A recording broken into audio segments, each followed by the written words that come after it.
परेशानी है राजा, बोला कैसे संभाली ई जवानी है राजा।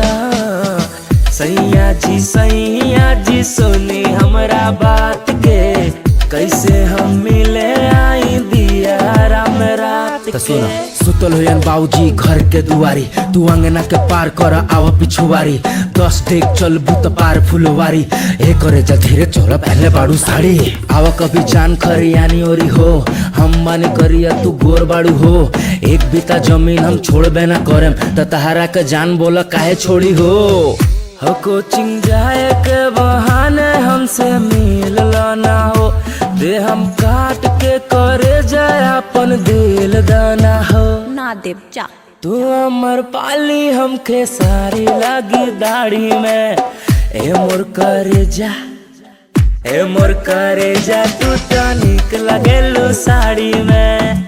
ए मोर करे जा, तू तो निक लगेलू साड़ी में। आय आय सुना हो करे जा मोर धनी।